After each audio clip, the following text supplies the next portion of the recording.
Amazingly, 3 out of the 8 American torpedoes have actually done their job. And that was quite a feat at that time because our torpedo planes were so slow.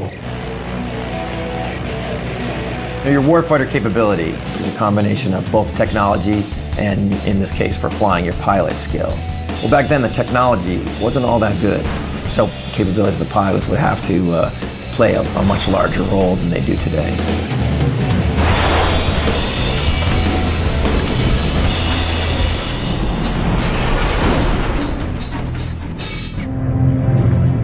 Two hours after the initial attack, Hiei is finished off by another round of Enterprise torpedo planes and is scuttled. For the first time in World War II, the Big E has just claimed a Japanese battleship.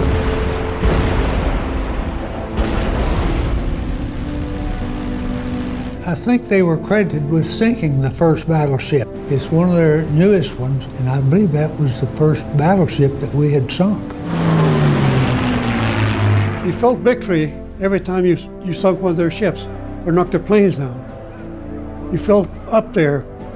Naval battles have been raging for hundreds of years, back to old wooden-hulled ships. When a ship goes down, it means it can't fight anymore. It's one thing to take out a body, but if you take out the vessel carrying 100 or 1,000 or 5,000 bodies, you've really force multiplied the damage that you've inflicted on your enemy and on their ability to prosecute, friendly targets on your side. And more than that, I went mano a mano and I walked away and he didn't.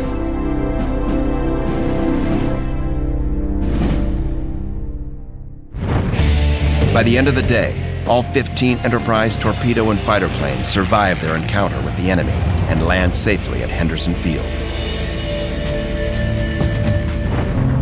But the naval battle for Guadalcanal is far from over. The enemy transport ships and their destroyer escorts are still out there. November 14th, 1942. Day 2 in the naval battle of Guadalcanal. 2 p.m. Below the flight deck, plane handlers and technicians prepare for another launch against the enemy. The hangar deck is one of the most vital parts of the ship. Here, the Big E's parked warplanes are prepared for battle. Hundreds of sailors man repair stations, welding shops, and storage rooms. The hangar is storage for an arsenal of machine guns, bombs, torpedoes, and ammunition. And on this day, there's not a moment to lose. Enterprise's dauntless dive bombers have been called in to destroy the enemy transports and the Imperial soldiers they carry. Like all enemy convoys sent down the slot, this force is known as the Tokyo Express. And right now, the greatest threat to Guadalcanal's Marines are these enemy reinforcements. Earlier that afternoon, another Enterprise strike force discovered and badly damaged several of the troop ships. But there are 7 of them out there, steadily headed for Guadalcanal. By nightfall, the Marines could have another 8,000 enemy troops breathing down their necks. They were trying to land troops and supplies off destroyers and other small ships, and we were trying to harass them and keep them from doing that. Recently promoted from the flight deck, radio man gunner Jack Glass has survived the deadly battles of the Eastern Solomons and Santa Cruz. But this will be his first combat mission in the air. I didn't want to be on that flight deck anymore. It just seemed like flying was the best way to be. Another Santa Cruz survivor is pilot Bruce McGraw of Texas. Commander Crumlin came to the ready room and he says, now, you get those transports. If the Japanese land those 11 ships, there's no way that we can hold what little ground we have around Henderson Field, and it will be the worst massacre in the history of the United States. It was the old routine of going out and trying to find them, and then if we found them, we'd go out and try to sink them. The Enterprise airstrike is a mixed bag of 8 SBDs from her scouting and bombing squadrons, escorted by the Wildcats of Fighting Squadron 10, led by Jimmy Flatley. Of course, we all operated together as if it was one unit, one squadron. We had the very good luck to have Jimmy Flatley who was commanding officer of the Fighting 10, and he had 12 F4F Wildcats, and most all of them had been in combat. Flatley is already a legend in naval aviation and a hero aboard the Big E. A master tactician and fighting ace, he's nicknamed the Wildcat pilots of Enterprise, the Grim Reapers. 200 miles away, the Japanese troop transports and their destroyer escorts close in on Guadalcanal. One combined air assault by Enterprise pilots has already wreaked havoc on these same ships. Now it's time for Jimmy Flatley and his Reapers to strike the next blow. Smoke already billows from bomb damage, marking the enemy ships as a drop zone for Flatley's air group. 3 miles above the sea, the bomber planes and Flatley's fighters head for the last known position of the transports. We had our guns armed and charged, and everything had been checked out. We were carrying 1,000-pound bombs and went directly to the transports. 4:15 p.m., Jimmy Flatley and the fighters and bombers of Enterprise arrive over the enemy fleet.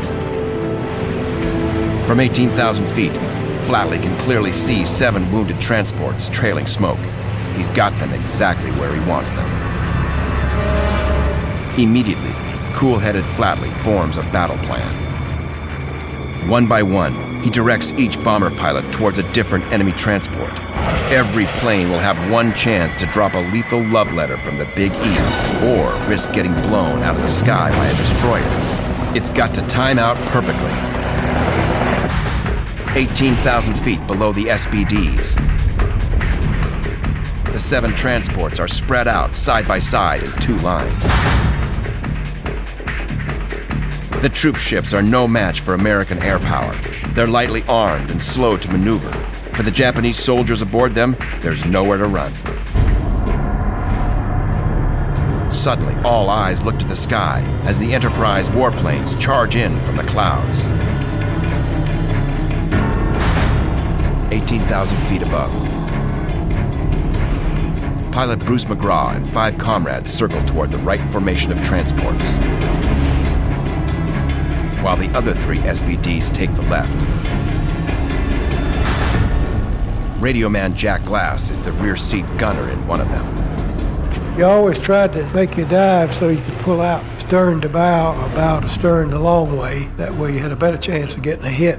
Of course, they were not staying in one place at the time. When you get into your dive, they would maneuver around, but the transports were slow and they were easy to hit, comparatively speaking. Easy to hit if you aren't under attack.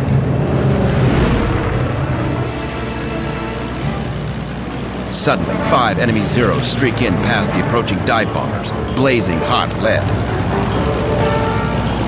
Instantly, rear seat gunners in the SBDs burn 3 of the enemy fighters with their rapid-fire twin 30s. Now, the Enterprise bombers begin their vertical dives on the enemy transports.